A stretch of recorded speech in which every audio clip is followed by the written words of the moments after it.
I want to go back to basics a little bit today and talk about awareness, because that's really the core or the seed of this work. It's really the beginning of having a relationship with ourselves and understanding how to be with our experience as we move through life. Really, the key is to cultivate self-awareness, because without it, we're really at the mercy of life. And we often have the perspective of things happening to us rather than us living through things or life moving through us, and that we're in a partnership, we're co-creators of our lives. If we don't have self-awareness, it's really hard to feel any kind of element of, I don't want to use the word control because control has a negative connotation for so many various reasons, but it's like feeling like we're in the driver's seat of our lives. And I want to point out that self-awareness, basically recognizing the observer, the witness of ourselves as we're having this human experience, is very different to the critic. So that's what we're going to dive into today.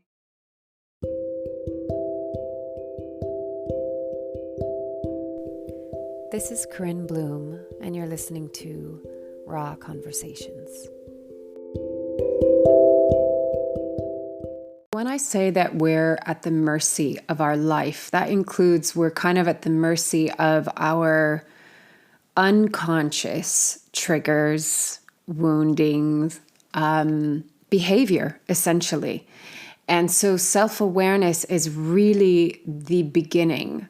That is the starting point of this path. And to be honest, it never goes away. Like the more that we cultivate self-awareness, the greater our capacity to be present in our lives and with our experience and with the experience of those that are in our lives, that we share our lives with. So it's like once you embark on this journey, that's something that you take with you till the end of your days and beyond. And it's really, think of it as like the sky that you're under. It's ever present. And it's a really beautiful thing, actually, because it gives you this, in the beginning, it can feel kind of annoying. I've worked with people, I've had this experience myself because I believe in walking my talk. But when I've worked through people that start to have this part kind of become illuminated, or it's like the light bulb comes on. Actually, a good way of exemplifying this is think of a flashlight. You've got a flashlight and it only shows you this very small kind of tunnel of vision, right? It's whatever the flashlight can shine its light on. It's got a very small radius, you could say. That's all that you see, right? And then there's all of this that's in the darkness. That is everything that is unconscious. And basically what happens when you bring in self-awareness, we say that the light gets turned on because all of a sudden you're not looking through that narrow, tiny little shaft of light from the torch, but you all of a sudden illuminate the entire space around you, the entire room. I remember Anita Morjani, who had a near-death experience. She used a very similar analogy. It was like, walking through this warehouse with all of this stuff, and you're trying to look at it through, the same example, through a torch, and then all of a sudden the light turns on and you see everything that's there. So in the beginning, the process, when that light switches on and you have this like awareness of, oh, wow, there's all of this. And that can be both all of this that is within ourselves, but also we get to see so much of the life that is around us, which is a really beautiful thing. But when we first have that light switched on, it's like noticing all the cobwebs in your house that you didn't notice before. And then you're like, damn, there's a cobweb there and there's a cobweb there. And like, shit, I got to clean the house. I got to get the Hoover out and the extender and the broom and all of these things. But that's great.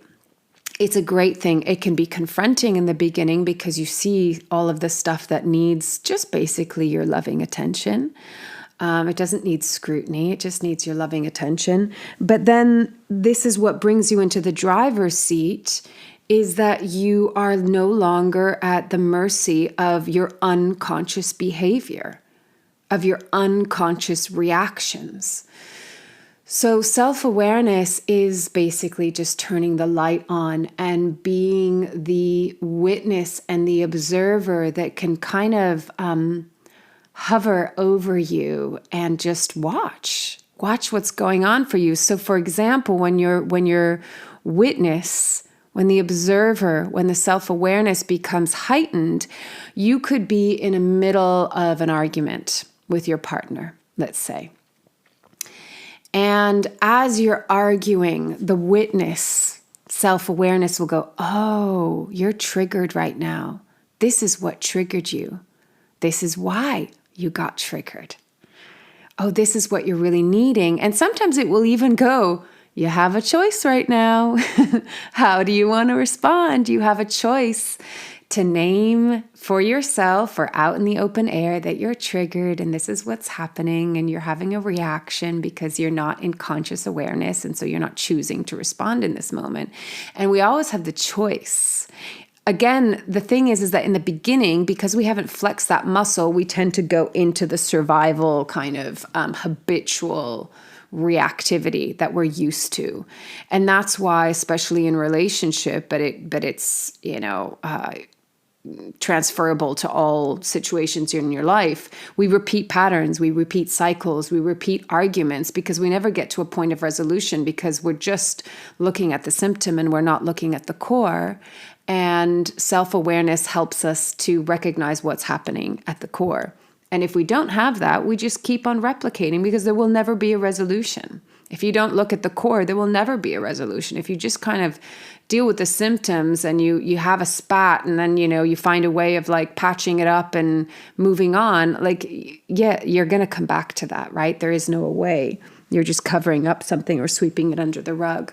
You're not resolving it because resolving it requires you to look deeper. So when you have this self-awareness and you flexed the muscle a little bit more, you might be able to catch yourself in those reactive moments and make a different choice. And that's where our evolution comes in. So we're no longer at the mercy of our habits and our unconscious habits. Basically what we're doing is we're making the unconscious conscious so that we can be aware and understand why we're in this thing that we're in. We can understand what's happening within and around us. And actually, when you build the awareness even more, you can, and for instance, I'm going to use the example of a relationship because that's where it comes up the most, our stuff.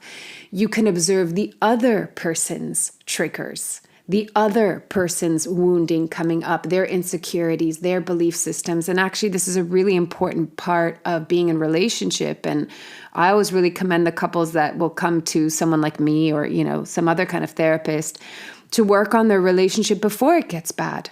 So that you have an understanding of each other's unique language of being. What are your desires? What are your fears? What are your insecurities? What are your limiting beliefs? What are your triggers? What do they look like? What do you need when you get triggered? All of this is like building kind of like a key for a map, right? So that you can better understand each other. But on a personal level, we need to do this for ourselves so that we really understand the makeup of who we are, the blueprint of who we are. And what awareness also does, which is really beautiful, is it gives us choice. It gives us choice to reinvent ourselves, to let go of the over-identification with a story or a belief system that simply isn't true. It's just not true. It's what we created in order to cope or to survive, or what we believed about ourselves given the dynamic of our childhood and growing up and the important people in our lives that shaped us in a way. And again, how we chose to respond to it, because every personality type, if you were to look at the Enneagram, for example, responds differently to situations.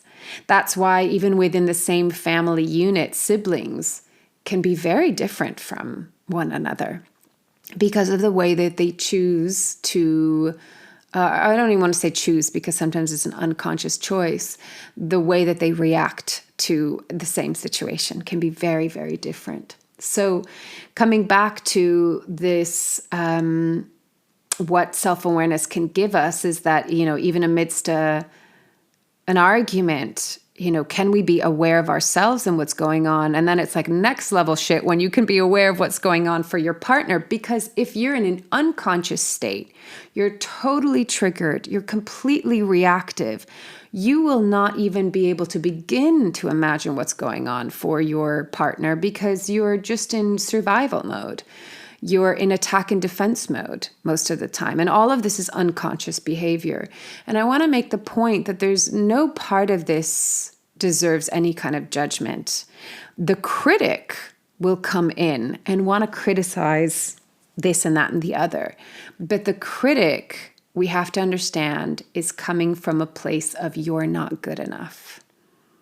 So the critic comes in to tell you and to prove to you how you're not good enough. It comes in to shame you, it comes in to judge you, it comes in to blame you, or the other.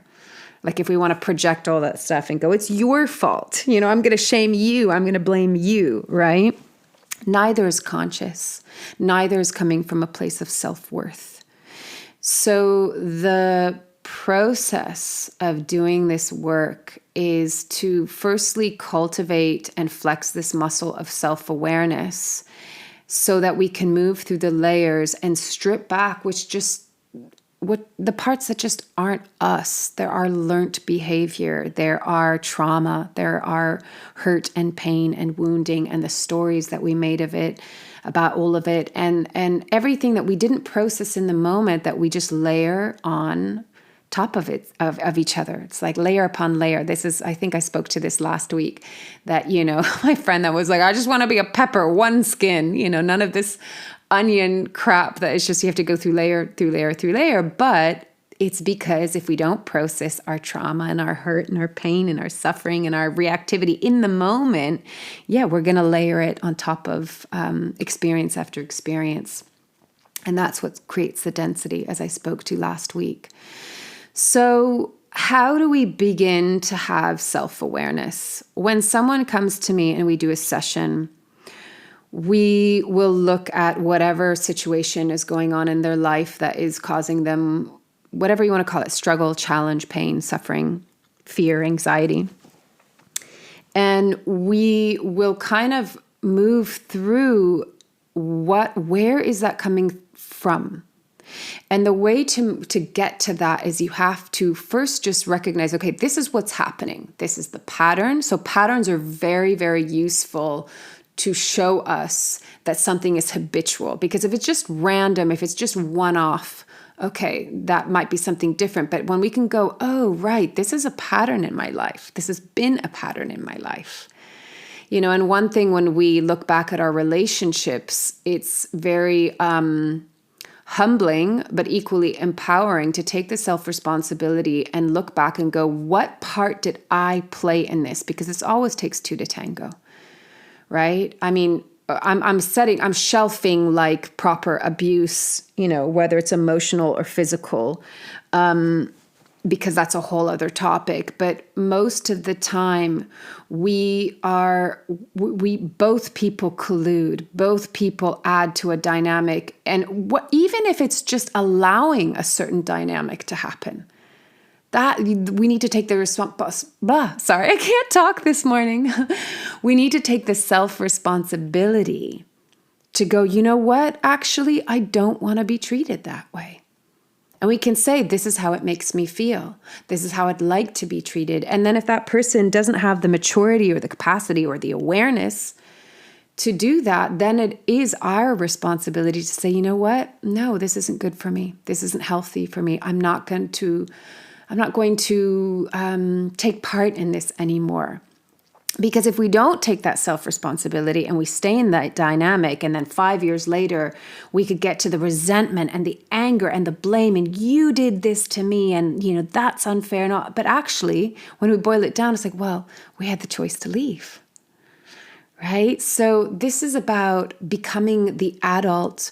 So the child can't leave, right? If the child is in a bad situation with its parents, it can't leave. But as adults, we do have the choice to be able to remove ourselves from a situation or to stand up for ourselves or to, alchemize a dynamic or situation. We have a lot more power. The problem is that we're still living out unconsciously our childhood patterns and our childhood wounds. And we don't recognize, this part of us doesn't recognize that, like, oh, we're an adult and we get to make different choices. However, a big part of that is like, yeah, we're an adult, so we have to take self-responsibility, right? There's no one to blame. People can have an effect on us, positively and negatively, but what we choose to do with that is our choice and our responsibility. And I think the moment that we step into that, we start to leave behind the identification of being the victim. And that is a big archetype that a lot of us, I would say all of us at one point or another throughout our lives, we've experienced that archetype. We've fallen into that archetype. It can be very tempting and alluring, to kind of blame everything else for our misery or misfortune. And actually, at the end of the day, it doesn't serve us very well because we always have choice. We always have choice. So self-awareness, going through this process of seeing what is the pattern or the patterns and recognizing how are we showing up within those patterns. Again, not blaming or judging ourselves, not shaming ourselves, but just recognizing, oh, in what way am I participating in this pattern? And then you can go into like, well, how do I feel within that situation or dynamic? And you listen and feel and tune into the feeling. And often there's something else underneath that feeling. And this is where we go through the layers and ultimately going to the unmet need and then embodying, giving ourselves that unmet need and embodying the very thing that we've been looking for, yearning for from the external. I know I've talked about this a lot before, but it really, that in and of itself is a process because we can conceptualize it, but actually this whole experience of healing and evolving has to be a felt experience. It's not a concept because nothing in our childhood was a concept. It was an emotional, felt, physical, energetic experience.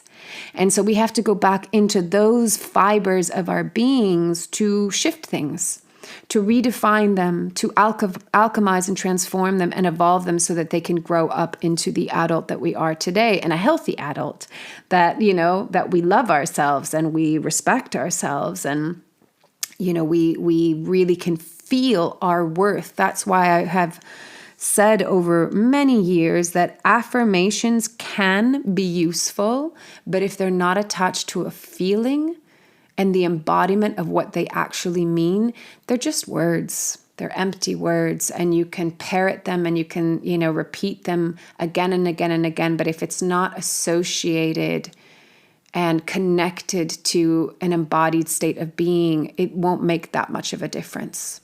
It can help to reprogram the mind in certain ways, and that's great. But one link is missing if we haven't connected it into the body. So the awareness is just to become the observer. That, like I said, you might experience it as a part of you that's hovering over you. It might be something that's like at the back of your mind. I mean, I think we all experience it differently. And how can I say what it's going to be like for you? It might not be anything like what it is for me, but it's this part that can kind of, in the beginning, it might feel like you're a little bit schizophrenic, but that's not what's happening. But you can go like, oh, this is what's happening for me right now. And if you want to put it in kind of to really make the distinction between two things, you can even say your name, like Corinne is experiencing this right now. This is what the personality of Corinne is doing. I don't tend to do that, but it's more, can be useful. Or that's why often you'll hear therapists or coaches or, whatever facilitator you're working with, they might use the term parts. Some people hate that. I personally find it really useful because when we speak about this part of me feels like this, and that part of me feels like that, why it's useful is because sometimes two parts within us can be opposing. They can contradict each other, or they can be in conflict with each other, but they're both happening within us. So what happens is when we can speak in parts, we can hold both, that both can be happening simultaneously. They can contradict each other, and yet we can be the container, the container of awareness, and hopefully the container of love, as you've heard me talk about a lot, can hold both of these parts and allow them both to speak, and actually allow them to have a conversation with each other to understand what are the underlying fears and needs. And this is how, like, if we can work on collaborating within ourselves, it helps us to learn how to collaborate with others as well, right? So that's one really, I think, great benefit of speaking in parts. But the other great benefit is that when we recognize that there are various parts of ourselves, then we don't over-identify with any one part and think, well, that's who I am. So let's say there's the wounded child part. If I just focus on that and go, I am that. I am the wounded, rejected, abandoned, neglected, not good enough, not worthy enough. That's who I am. Then we're stuck in the unconscious behavior, right? We're stuck in the wounding. We're stuck in the trauma. We have to create enough of a space between the essence of who we are, which, as I've shared in the past, it's like, imagine a canvas. You are the canvas. That is the essence of who you are. The canvas is always there. You might throw all sorts of different paints and make different shapes, and you might erase them and you might slather on top of them and make some three-dimensional, all of that, those are your experiences. And they might paint the picture of who you are in certain ways, but you can shift them, right? You can change them. You can change the color, but those are your experiences, your feelings, your thoughts. But you, who you truly are, the essence of who you are, is always the canvas behind. So between the canvas and the paint, let's say, if you are over-identified, you are the paint. You are all the muddied colors of the paint as they come together and create just one brown, sloppy mess, just to put it kind of really plainly. You want to create the space between the canvas and the paint so you can witness and observe and be curious about the various textures and layers of paint that are on top of the canvas. It just gives you enough breathing room to be able to observe and witness. And the moment you have enough space where it's kind of like, how do I describe this without being on video? It's like what you're doing. If I were to put my hand outstretched kind of behind my head, and then all of a sudden I take my hand and I move it in front of me, in front of my face, maybe, 2 feet. Sorry, that's American metrics, in front of my face, where I'm looking at this aspect of myself. That is what that space between the canvas and the paint creates. That gives you enough breathing room to be able to take something that has been inside of you that you cannot see, that you have no awareness of, and all of a sudden you're like, oh, wow, this part, there's the awareness. And you can take it and you can put it in front of you, and then you can look at it. Narcissists do not have that capacity. They cannot pull something within them and bring it outside and around to reflect upon it. That's why they also don't have the capacity to understand anything that is going on within you, because they can't even reflect upon themselves. It's like they can't see their reflection. Like they're turning and they just can't see it. Whereas, you might look at, your shadow on the wall or your reflection in the pond. Well, I get the irony of that, of Narcissus that was just like, oh, this reflection, I'm just going to stare at that. But in a way, there's no ability to reflect or to self-reflect, because the self-awareness, that part of the brain or being, just it's like the networking isn't there for that. And that's a whole other kettle of fish, working with a narcissist. But most of us have this ability to be able to bring an aspect of ourselves around and to be able to observe it. And the useful aspect of that is when you can observe it and when you can understand, all of this is about understanding why we behave the way we behave. There's always a reason.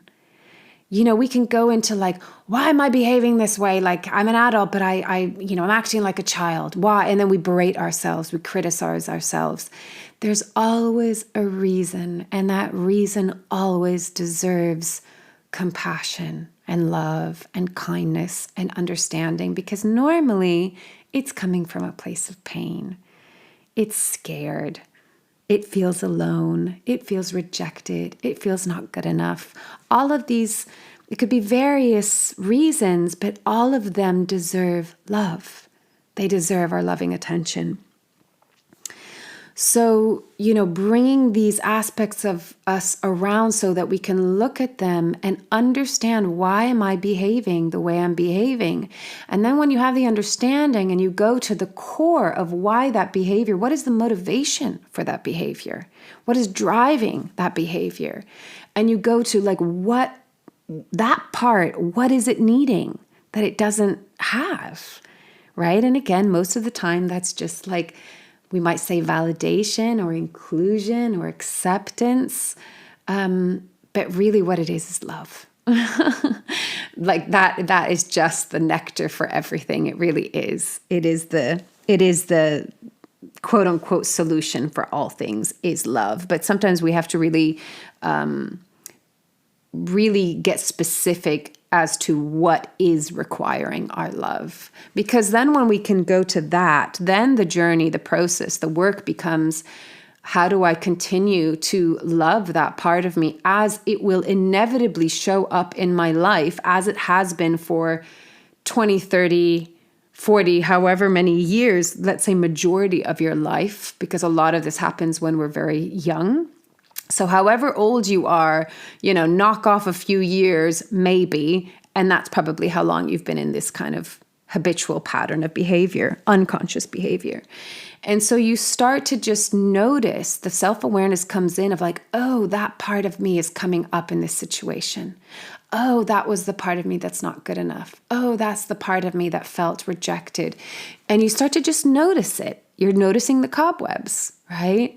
And the way that we clear it is, it's so simple. There's no massive, complicated process that you have to go through. The simple path to changing all of this is that as it arises, you recognize it with awareness, with conscious awareness. You show up for it. You stay, because most of us have been taught, and what we've done with our pain and suffering is we've abandoned it within ourselves. We've abandoned, rejected, neglected, ignored. We go to distraction. We go to something else to make us feel better, whether it's a person, a food, television, whatever it is, we go to the distraction to make us feel better. So you stay, you learn to just stay with your experience and feel it, even, and most especially if it's uncomfortable. And I would have to say every single person that I've worked with, when you stay, there's always an element of relief. Even if it's still uncomfortable, there's an element of relief, because you know why? That part of you finally gets to be seen. And that's what we need. We need to be witnessed in our experience so that we feel like we exist. To be ignored and neglected is far worse than to be hated, because hatred is still an energy that is coming towards you.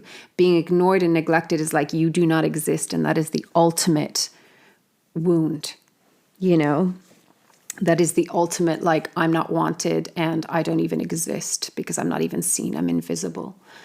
So you stay with the discomfort and you feel even just a little bit of relief of being seen and feeling like this part exists. And then you love it. Hey, I'm here for you. What do you need? How can I support you? And that's just love. That's what we would have wanted from our parents, right? That's just love. And we do this again and again and again as it arises throughout our day. within our friendships and our relationships and work and our relationship to our, our worth and all of these things, right? Within our human experience and within our relationships. So this is cultivating self-awareness, is just to become the witness and the observer of your experience as you move through life, and to understand why you behave the way that you behave. And once you make them conscious and you heal them and you give them what they need, which is love, then you can start to show up in maybe similar situations, but you make a different choice, and that's what changes things. And then the patterns that you were living before, you won't live those patterns anymore, because you're not coming from the same identity and you're not coming from the same belief system anymore. So you just simply won't you won't create that kind of dynamic, or you certainly won't step into that kind of dynamic of, let's say, relationship. When people come and go, I keep on getting stuck in the same, keep on attracting the same kind of, guy or girl. I keep on having the same pattern of relationship. It keeps on ending in this similar way or whatever, and it can change in small nuanced ways, but like that will only change when we go in and do this inner work. And the first step to it is building the self-awareness to just be the witness of your experience. So I'm going to leave it at that. I hope that that's offers some food for thought. Of course, this is a process, and it, like anything, it's like flexing a new muscle. You don't just like, bing, got it, cool, I'm good, I'm set. It's a practice. If you start a sport, or if you start yoga, or if you want to learn how to draw, or if you want to learn how to play an instrument, you've got to practice it virtually every single day. And at first it's going to feel really weird and uncomfortable and awkward and maybe even painful. And then you get used to it. And then you get more skilled at it. So, sometimes when people come to this work, they think that nothing is happening if it isn't happening right away, and just nothing in life happens like that. Everything has a process, and it will move through more quickly the more willing you are to lean into the experience.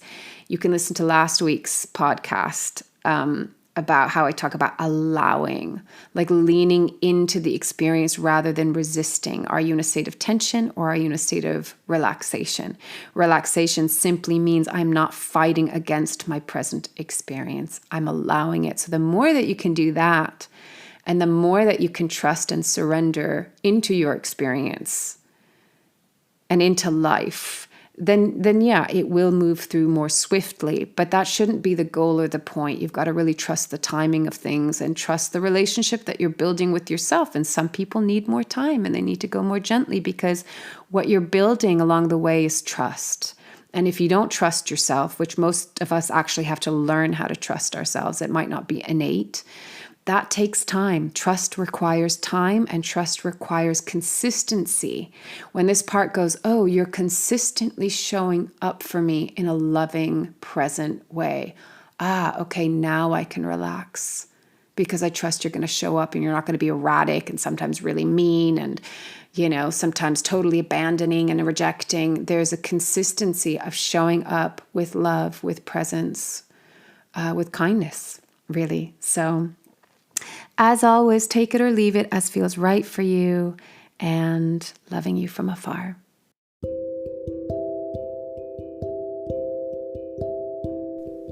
You've been listening to Raw Conversations with Corinne Bloom.